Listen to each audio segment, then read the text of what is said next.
आज जब हम आजादी का अमृत महोत्सव मना रहे हैं तो पिछले 75 साल में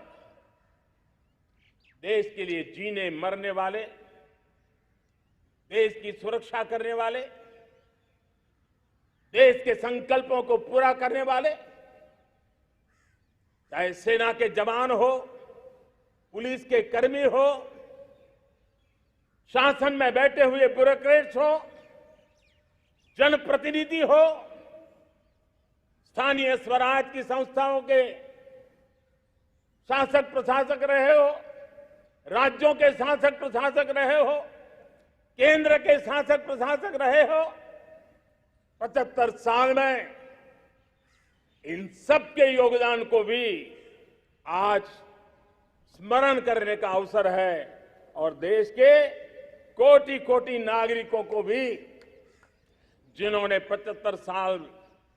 अनेक प्रकार की कठिनाइयों के बीच भी देश को आगे बढ़ाने के लिए अपने से जो हो सका वो करने का प्रयास किया है। मेरे प्यारे देशवासियों, 75 साल की हमारी ये यात्रा अनेक उतार चढ़ाव से भरी हुई है। सुख दुख की छाया मंडराती रही है और इसके बीच भी हमारे देशवासियों ने उपलब्धियां की है, पुरुषार्थ किया है,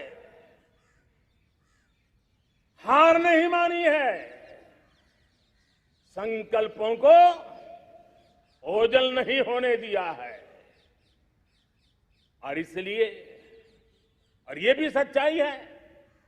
कि सैकड़ों सालों के गुलामी के कालखंड ने भारत के मन को, भारत के मानवीय की भावनाओं को गहरे घाव किए थे, गहरी चोटें पहुंचाई थी, लेकिन उसके भीतर एक जिद्द भी थी, एक जिजीविषा भी थी, एक जुनून भी था, एक जोम भी था। और उसके कारण अभावों के बीच में भी, उपहास के बीच में भी, और जब आजादी का जंग अंतिम चरण में था तो देश को डराने के लिए, निराश करने के लिए, हताश करने के लिए सारे उपाय किए गए थे। अगर आजादी आई, अंग्रेज चले जाएंगे तो देश टूट जाएगा, बिखर जाएंगे, लोग अंदर अंदर लड़ करके मर जाएंगे, कुछ नहीं बचेगा, अंधकार युग में भारत चला जाएगा। न जाने क्या क्या आशंकाएं व्यक्त की गई थी, लेकिन उनको पता नहीं था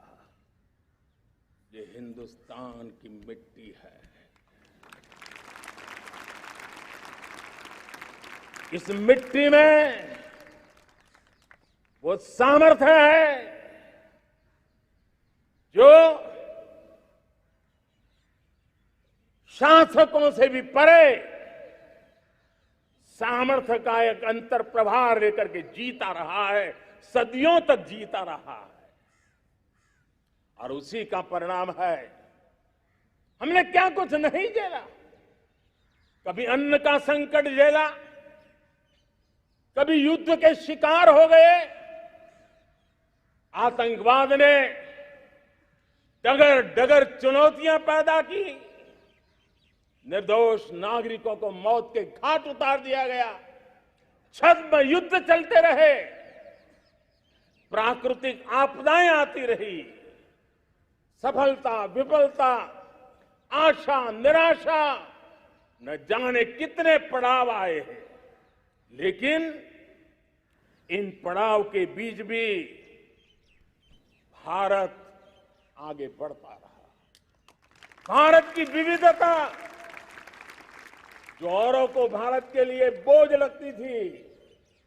वो भारत की विविधता ही भारत की एक अनमोल शक्ति है, शक्ति का एक अटूट प्रवाह है। और दुनिया को पता नहीं था कि भारत के पास एक इनहेरेंट सामर्थ्य है, एक संस्कार सरिता है, एक मन मस्तिष्क का, विचारों का बंधन है और वो है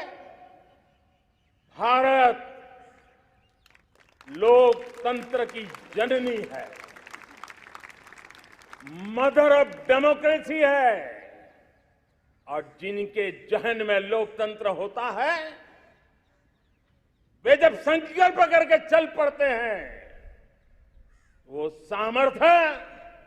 दुनिया की बड़ी बड़ी सल्तनतों के लिए भी संकट का काल लेकर के आती है। ये मदर ऑफ डेमोक्रेसी, ये लोकतंत्र की जननी हमारे भारत ने सिद्ध कर दिया कि हमारे पास ये एक अनमोल सामर्थ्य है।